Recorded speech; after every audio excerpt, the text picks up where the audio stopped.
David. I'm Kyle. And this is Kyle and Dave versus the Machine. Today on our video review section, we're going to talk about Nicholas and Alexandra, an epic.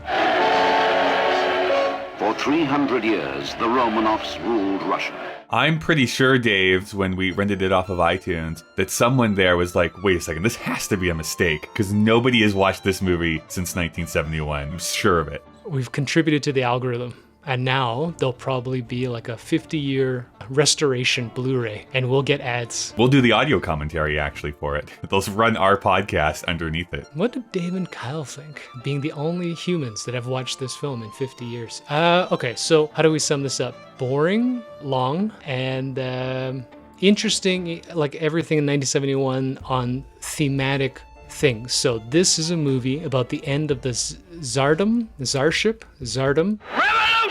in Russia in 1918. You know, I had an unpaid czarship, actually, when I got right out of college. It was not fun. It was awful. You didn't like the power? Didn't like it. I wouldn't mind having some serfs.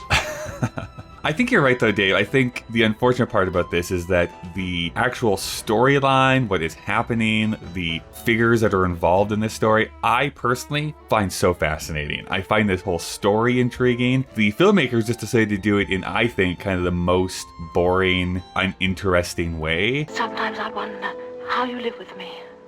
I wonder too. It looks gorgeous. The whole movie looks phenomenal. I wish I could have seen this on a huge screen, but it's 3 hours of kind of a slog through Russian history. I took an intermission before the intermission, if that tells you anything. We had more fun researching the ideas of the Russian Revolution, why Nicholas was such a buffoon. Someone's responsible.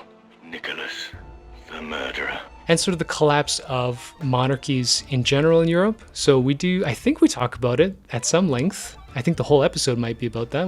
Do you remember what we talked about? I do. Yeah, it was that, some of the making of this movie. There's kind of a fascinating history with the producer and why this movie got made even in the first place.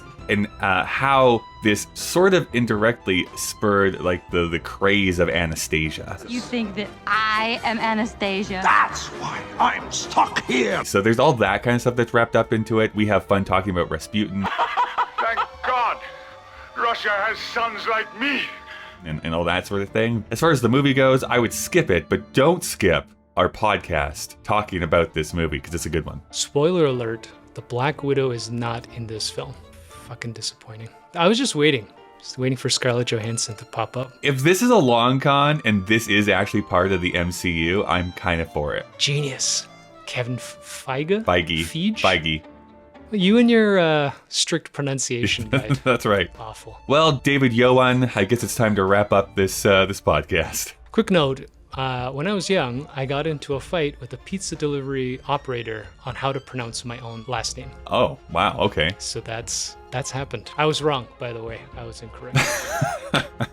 Well, see, you should have trusted him. He knows how to deliver pizza and pronounce names. All right, watch it. Keep your eyes open. And ears. Who can tell? Are we going to talk about the Russian Revolution? Yes. In 2 minutes, let's just talk about the Russian Revolution. You know, the core of the problem Yeah. is that free market capitalism and religion. I mean, that's what Marx said. I think the core of the problem is that the serfs weren't happy with what the Tsar was giving them. Nicholas, the murderer. Like, they had a sweet deal having no food or housing. Well, when you liberate the serfs, it's their problem to fit into society. It's not mine. I'm already the king. Blame God. If he wanted you to live, he'd have you live. You look so happy.